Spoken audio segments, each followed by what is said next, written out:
আসসালামু আলাইকুম। সুপ্রিয় শিক্ষার্থী বন্ধুরা, তোমাদের সকলকে অভিনন্দন জানিয়ে আমি মোহাম্মদ মুস্তাফিজুর রহমান, সহকারী শিক্ষক, খুলনা বিশ্ববিদ্যালয় স্কুল খুলনা, আজকে ক্লাস শুরু করতে যাচ্ছি। প্রিয় শিক্ষার্থী বন্ধুরা, আমি নবম দশম শ্রেণীর ফিনান্স ও ব্যাংকিং বই থেকে আজকে কিছু গুরুত্বপূর্ণ বিষয় নিয়ে কথা বলবো। আমরা ইতিপূর্বে জেনেছি আমাদের ফিনান্স ও ব্যাংকিং বইয়ের দুইটা পার্ট আছে, একটি হচ্ছে ফিনান্স পার্ট আর একটা হচ্ছে ব্যাংকিং পার্ট।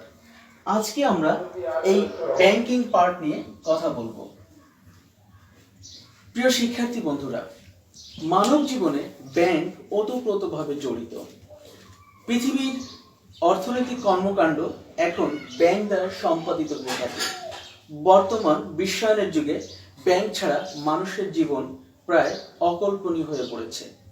মানুষের অর্থ নিরাপদে রাখা, আমদানি রপ্তানির সুবিধার্থে ব্যাংকিং কার্যক্রম এখন মানুষের দোরগোড়ায় পৌঁছে গিয়েছে। তাই ব্যাংক একটি গুরুত্বপূর্ণ ব্যবস্থা এবং এই ব্যাংক ব্যবস্থা নিয়ে আমাদের ব্যাংকিং অংশটা রচিত হয়েছে। আসো এবার আমরা ব্যাংকিং যে পার্টটি আছে, এই ব্যাংকিং পার্টের আমাদের বইয়ের যে প্রথম অধ্যায়টি আছে, অর্থাৎ মুদ্রা, ব্যাংক এবং ব্যাংকিং, এখান থেকে আমরা আলোচনা শুনি। প্রিয় শিক্ষার্থী বন্ধুরা, এখন আমি মূল লেকচারে চলে যাচ্ছি। আমাদের যে ব্যাংকিং বইটি আছে, অর্থাৎ ফিনান্স ও ব্যাংকিং বইয়ের যে ব্যাংকিং পার্টটা আছে, এই ব্যাংকিং পার্টের প্রথম যে অধ্যায়টা আছে মুদ্রা, ব্যাংক ও ব্যাংকিং ব্যবস্থা। শিক্ষার্থী বন্ধুরা, লক্ষ্য করো, এখানে মূলত তিনটি বিষয়ের সমন্বয়, একটি মুদ্রা, একটি ব্যাংক এবং আরেকটা ব্যাংকিং। প্রথমে মুদ্রা কি? আমরা যদি এইভাবে বলি, মুদ্রা হচ্ছে বিনিময়ের মাধ্যম। মুদ্রা কি? মুদ্রা হচ্ছে বিনিময়ের মাধ্যম। একটি উদাহরণের সহিত জানা যায়, আমি যদি এখন 2 টাকার একটি নোট নিয়ে দোকানদারকে দিয়ে বলি যে আমাকে একটি পালস চকলেট দিন, দোকানদার এই 2 টাকার বিনিময়ের মাধ্যমে 2 টাকা গ্রহণ করে আমাকে একটি পালস চকলেট দিবে। এই যে বিনিময় যেটা হয়েছে, এই বিনিময়টা কিন্তু মুদ্রা দ্বারা সংগঠিত হয়েছে। তাহলে আমরা প্রথমে বলতে পারি মুদ্রা হচ্ছে বিনিময়ের একটি মাধ্যম। মুদ্রা সকলের নিকট গ্রহণীয়। মুদ্রা একটি বৈশিষ্ট্য হচ্ছে মুদ্রা সকলের নিকট গ্রহণীয়। মুদ্রার দ্বারা সহজেই পণ্য বা সেবা আদান প্রদান করা যায়। মুদ্রা সারা বিশ্বে খুবই গুরুত্বপূর্ণ একটি বাহন হিসেবে পরিচিত। এই গুরুত্বপূর্ণ বিষয়টি হচ্ছে মুদ্রা ছাড়া পৃথিবীর অর্থনৈতিক কর্মকাণ্ড প্রায় অচল। আসো এবার আমরা মুদ্রা সম্পর্কে কিছু কথা জানি। আজকের যে মুদ্রা বা কারেন্সি বা টাকা, এটা কিন্তু একদিনে সৃষ্টি হয়নি। যখন প্রাচীনকালে মানুষ মুদ্রার আবিষ্কার হয়নি, তখন তার প্রয়োজন মেটানোর জন্য দ্রব্য বিনিময় করত। অর্থাৎ কেউ যদি একটি গরু লেনদেন করত, অর্থাৎ আরেকজনকে গরু দিত, তার কাছ থেকে বিনিময়ে ধান নিত। তাহলে আমরা দেখতেছি তখন মানুষ যে বিষয়টা করতো সেটা হচ্ছে পণ্যের লেনদেন। মানুষ কি করত? তার প্রয়োজন মেটানোর জন্য কেউ ফল দিত, আরেকজনের কাছ থেকে মাছ নিত, কেউ মাছ দিত, আরেকজনের কাছ থেকে ফল নিত। এইভাবে বিনিময় প্রথা চালু করে। ধীরে ধীরে যখন অর্থনৈতিক কর্মকাণ্ড আরো পরিধি পায়, যখন বিশ্বে অনেকগুলো সভ্যতার তৈরি হয়, তখনই মুদ্রা বা কয়েনের সৃষ্টি হয়। তাহলে আমরা প্রথমে দেখতেছি মুদ্রার সৃষ্টি হচ্ছে পৃথিবীতে মানুষের বিনিময় দ্বারা সৃষ্টি হয়েছে। বিনিময় মাধ্যম থেকে মূলত মুদ্রার উৎপত্তি। অতীতে এই বিনিময় মাধ্যমকে বার্টার সিস্টেম বলা হতো। আমরা একটু লক্ষ্য করি, আমাদের এমসিকিউ পরীক্ষায় যে জিনিসটা আসে, বার্টার সিস্টেম কি? প্রিয় শিক্ষার্থী বন্ধুরা, আমরা জেনে থাকবো যে পণ্যের বিনিময়ে পণ্য, এটাই হচ্ছে বার্টার সিস্টেম। অতীতকালে এই বিনিময় থেকে মূলত মুদ্রার উৎপত্তি হয়ে থাকে। মুদ্রাকে আবার বলা হয় ব্যাংক ব্যবস্থার জননী। মুদ্রার আরেকটি নাম হচ্ছে ব্যাংক ব্যবস্থার জননী।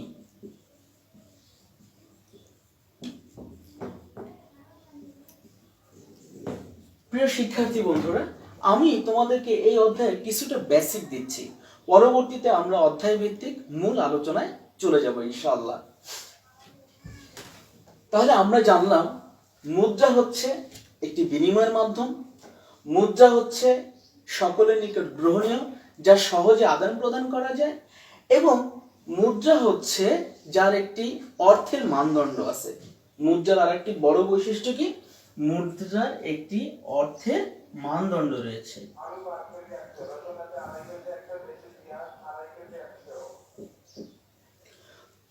তোমরা এবার বইয়ের যে আলোচনার বিষয়বস্তু আছে মুদ্রা, এই সম্পর্কে পড়তে পারলে মুদ্রা কি, মুদ্রার ধারাবাহিক ইতিহাস সম্পর্কে আরো ভালোভাবে জানতে পারবে। এক কথায় মুদ্রা হচ্ছে বিনিময় মাধ্যম। আসো এবার আমরা ব্যাংক সম্পর্কে জানি। ব্যাংক, আজকের এই ব্যাংক শব্দটি ইতিহাসবিদরা বা পণ্ডিতেরা সঠিক এই শব্দটি কোন শব্দটি থেকে উৎপত্তি হয়েছে তা নিয়ে অনেক মত পার্থক্য রয়েছে। অনেকে ব্যাংকো, ব্যাঙ্গো, ব্যাংকাস এই সমস্ত শব্দ থেকে ব্যাংক শব্দটির উৎপত্তি হয়েছে বলে ধারণা করা হয়। ল্যাটিন শব্দ ব্যাংকো, ল্যাটিন ওয়ার্ড, ল্যাটিন শব্দ ব্যাংকো থেকেই মূলত ব্যাংক শব্দটির উৎপত্তি। আসো এবার আমরা জানি যে ব্যাংক আসলে কি। ল্যাটিন শব্দ ব্যাংকোকে অনেকে উঁচু বেঞ্চ বা উঁচু টুল দ্বারা আখ্যায়িত করে থাকে। অর্থাৎ ইটালিতে যখন শিল্প বিপ্লব শুরু হয় তখন মানুষ তার লেনদেনের ক্ষেত্রে এবং মানুষ তার উপার্জিত উদ্বৃত্ত অর্থ কি করত? একটি লম্বা বেঞ্চ বা টুল যেখানে সংরক্ষিত করত এবং সেখান থেকেই তারা ব্যাংকিং কার্যক্রম পরিচালনা করত। এই জন্য অনেক ইতিহাসবিদের ধারণা যে আজকের যে ব্যাংকো, এই ব্যাংকো থেকে মূলত ব্যাংক শব্দটির উৎপত্তি। ব্যাংক কি? ব্যাংক হচ্ছে মানুষের ভরসার আশ্রয়স্থল। ব্যাংক হচ্ছে যেখানে টাকা নিরাপদে জমা রাখা যায়। ব্যাংক হচ্ছে এমন একটা জায়গা যেখানে মানুষ তার উদ্বৃত্ত অর্থ সঞ্চয় করে থাকে। আবার যদি বলি, ব্যাংক হচ্ছে মানুষের বন্ধু স্বরূপ। অর্থাৎ মানুষের যখন ব্যবসায়িক কর্মকাণ্ড পরিচালনার জন্য অর্থনৈতিক সংকট হয় তখন ব্যাংকই তাকে ধার দিয়ে থাকে। ব্যাংকের ঋণ নিয়ে অনেকে ব্যবসা প্রতিষ্ঠা করে জীবনে স্বাবলম্বী হয়েছে। তাহলে আসলে ব্যাংক একটি ব্যাপক শব্দ। এবার আসো আমরা যদি বইয়ের ভাষায় বলি ব্যাংক কি? ব্যাংক হচ্ছে যারা সুদের বিনিময়ে অর্থ সংগ্রহ করে এবং বিনিয়োগের মাধ্যমে লভ্যাংশ অর্জন করে থাকে এবং যারা সামাজিক কর্মকাণ্ডের সাথে ভূমিকা রাখে তাকে ব্যাংক বলা যায়। আবার যদি এভাবে বলি, ব্যাংক হচ্ছে এমন একটি আর্থিক প্রতিষ্ঠান যারা উচ্চ হারে সুদের বিনিময়ে অর্থ সংগ্রহ করে থাকে, যারা বিনিয়োগ করে লাভ করে থাকে, তাকে ব্যাংক বলা হয়। আবার যদি বলি, ব্যাংক হচ্ছে এমন একটি জায়গা যেখানে নগদ অর্থ জমা এবং উত্তোলন করা যায়। ব্যাংক হচ্ছে এমন একটি জায়গা যেখানে মানুষ তার ভবিষ্যতের সঞ্চয়ের জন্য টাকা রেখে দিতে পারে। প্রকৃতপক্ষে ব্যাংক হচ্ছে অর্থনৈতিক কর্মকাণ্ড পরিচালনার জন্য একটি নিরাপদ স্থান যেখানে অর্থ সঞ্চিত করে রাখা হয়। এই ব্যাংক মূলত মুদ্রার উপর নির্ভরশীল। অর্থাৎ মুদ্রা বা কারেন্সি বা টাকা, ব্যাংক কিন্তু যাবতীয় সমস্ত কার্যক্রম পরিচালনা করে থাকে এই মুদ্রার সহযোগিতায়। এই জন্য বলা হয় ব্যাংক এবং মুদ্রার সম্পর্ক একে অন্যের সাথে খুবই গভীরভাবে সংশ্লিষ্ট। আজকে মুদ্রাকেই বলা হয় ব্যাংকের জননী। অর্থাৎ ব্যাংক যাবতীয় যত কাজ করে থাকে সব মুদ্রার সহযোগিতা করে থাকে। তাহলে আমরা জানতে পারলাম ব্যাংক হচ্ছে যেখানে নগদ অর্থ জমা, নগদ অর্থ উত্তোলন করা হয় এবং যেখানে মানুষ বা জনগণের টাকা নিরাপদে গচ্ছিত রাখা হয়, তাকে বলা হয় ব্যাংক। আবার যদি বলি যে সমস্ত আর্থিক প্রতিষ্ঠান উচ্চ সুদের বিনিময়ের মাধ্যমে অর্থ সংগ্রহ করে থাকে এবং সংগৃহীত অর্থ বিনিয়োগ করে যে সমস্ত প্রতিষ্ঠান লাভ করে থাকে তাকেই বলা হয় ব্যাংক। এবার আসো ব্যাংকের সাথে যে অপর যে শব্দটি জড়িত, তাহলে ব্যাংকিং কি? একটা প্রশ্ন আসে না? যদি মুদ্রার সাথে ব্যাংকের সম্পর্ক থাকে খুবই গভীর, তাহলে ব্যাংক এবং ব্যাংকিং কি? এক কথায় ব্যাংকের যাবতীয় কার্যাবলী হচ্ছে ব্যাংকিং। তাহলে আমরা কি জানতে পারলাম? ব্যাংকের সব কার্যাবলী, ব্যাংকের সব কার্যাবলী হচ্ছে ব্যাংকিং। তাহলে আমরা যে অধ্যায় নিয়ে বা যে অংশ নিয়ে কথা বলছি ব্যাংকিং অংশ, এই ব্যাংকিং অংশটা আসলে কি অংশ? ব্যাংকের যাবতীয় সব কার্যাবলী। কিন্তু অবশ্যই মনে রাখতে হবে এই কার্যাবলীগুলো হচ্ছে বৈধ হতে হবে, অর্থাৎ আইন দ্বারা সিদ্ধ হতে হবে। অবৈধ কর্মকাণ্ড কিন্তু ব্যাংকিং কর্মকাণ্ডের সাথে নেতিবাচক, সেটা আসবে না। আমরা স্বাভাবিকভাবে কি জানলাম? তাহলে আজকে আমরা যে অংশটা নিয়ে কথা বলবো ব্যাংকিং, মূলত এই ব্যাংকিং শব্দটা ব্যাংক থেকে ব্যাংকিং, অর্থাৎ ব্যাংকের সমস্ত প্রকার বৈধ কার্যাবলী হচ্ছে ব্যাংকিং। তাহলে আমরা দেখলাম যে আজকের আলোচনার প্রেক্ষাপটে আমরা জানতে পারলাম প্রথমে মুদ্রা বা টাকা। এই মুদ্রা বা টাকা হচ্ছে এক কথায় বিনিময়ের মাধ্যম, যা দ্বারা মানুষ তার প্রয়োজন বা অভাব মিটিয়ে থাকে। এই মুদ্রা থেকেই হচ্ছে ব্যাংক ব্যবস্থার সৃষ্টি, অর্থাৎ মুদ্রাকেই ব্যাংকের জননী বলা হয়। আবার ব্যাংক যত কাজকর্ম করে থাকে, ব্যাংক মূলত অর্থ গচ্ছিত রাখার, সঞ্চিত রাখার একটি নিরাপদ আশ্রয়স্থান। ব্যাংক যত কাজ করে থাকে সেগুলো হচ্ছে ব্যাংকিং কার্যাবলী, যেটা আমাদের পরবর্তীতে এই সম্পর্কে বিস্তারিত আলোচনা করা হয়েছে।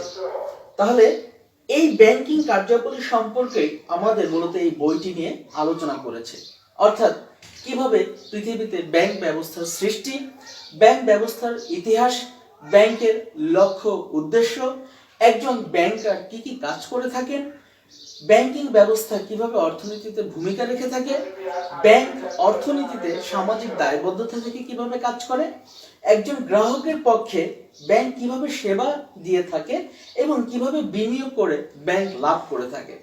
ব্যাংক যে শুধুমাত্র লভ্যাংশ প্রদানকারী প্রতিষ্ঠান এবং লভ্যাংশ অর্জনকারী প্রতিষ্ঠান শুধু তাই না, ব্যাংক বর্তমানে মানুষকে অনেক সামাজিক দায়বদ্ধতা থেকে অনেক উন্নতির কাজ করে আসছে। সামাজিক দায়বদ্ধতা থেকে ব্যাংক কিছু সোশ্যাল কর্মকাণ্ড এইগুলো করে আসছে। আর বর্তমানে ব্যাংকিং ব্যবস্থা বলতেই আমরা বুঝি ই ব্যাংকিং বা আধুনিক ব্যাংকিং বা ডিজিটাল ব্যাংকিং সেবা। যে ডিজিটাল ব্যাংকিং সেবার মাধ্যমে মানুষ খুব সহজেই আদান প্রদান করতে পারছে, লেনদেন করতে পারছে এবং সময়কে বাঁচিয়ে সে তার অর্থনৈতিক কর্মকাণ্ড আরো সচল করতে পারছে। প্রিয় শিক্ষার্থী বন্ধুরা, তাহলে আমরা জানলাম মুদ্রার সাথে ব্যাংক রিলেটেড, অর্থাৎ মুদ্রাকে নিরাপদ স্থানীয় হচ্ছে রাখে ব্যাংক, আর ব্যাংক মূলত কি কাজ করে? অর্থের নিরাপত্তা দিয়ে থাকে এবং অর্থ বিনিয়োগ করে লাভ করে থাকে এবং সেই লাভের একটি অংশ গ্রাহকের মাধ্যমে বন্টন করে থাকে। এরপরে ব্যাংক যত কাজ করে বৈধ কাজ, এই সমস্ত কাজ হচ্ছে ব্যাংকিং। তাহলে আরো একটি শব্দ আসে না প্রিয় শিক্ষার্থী বন্ধুরা? আমরা যে শব্দটা শুনে থাকি যে দেখ উনি একজন ব্যাংকার, ওই ভদ্রলোক বাংলাদেশ ব্যাংকে চাকরি করেন, উনি ব্যাংকিং কাজের সাথে জড়িত। আমরা এক কথায় বলতে পারি যিনি ব্যাংকে চাকরি করেন তিনি হচ্ছেন ব্যাংকার। তার মানে ব্যাংকের সাথে জড়িত ব্যক্তি যিনি ব্যাংকিং কার্যক্রম পরিচালনা করেন তিনি হচ্ছেন ব্যাংকার। আজকে আমরা এই অধ্যায়ের গুরুত্বপূর্ণ 4টি শব্দের বিশ্লেষণ জানলাম। এই শব্দ 4টি সম্পর্কে আগে ধারণা পেলে পরবর্তীতে অধ্যায় ভিত্তিক আলোচনা করতে সুবিধা হবে। আশা করি তোমরা বুঝতে পেরেছো মুদ্রা কি, ব্যাংক কি, ব্যাংকিং কি এবং ব্যাংকার কাকে বলে। আমি তোমাদের সুবিধার্থে আবারও বলছি, মুদ্রা হচ্ছে একটি বিনিময় মাধ্যম যা সকলের নিকট গ্রহণীয়। ব্যাংক হচ্ছে একটি আর্থিক প্রতিষ্ঠান যেখানে জনগণের টাকা নিরাপদে সঞ্চিত করে রাখা হয়। ব্যাংকিং কি? ব্যাংকের যাবতীয় বৈধ কার্যাবলী হচ্ছে ব্যাংকিং, এবং ব্যাংকারকে, যিনি ব্যাংকে চাকরি করেন তিনি হচ্ছেন ব্যাংকার। তাহলে তোমরা এখন তোমাদের বইয়ের যে অধ্যায় আছে, অষ্টম অধ্যায় মুদ্রা, ব্যাংকিং ও ব্যাংক, এই সম্পর্কে ভালোভাবে ঘরে বসে পড়াশোনা করবে। ইনশাল্লাহ পরবর্তী ক্লাসে আমরা অধ্যায় ভিত্তিক ধারাবাহিক আলোচনা করে যাব। তোমাদের সকলের সুস্বাস্থ্য কামনায় এবং পরবর্তী ক্লাস দেখার আমন্ত্রণ রইল। আল্লাহ হাফেজ।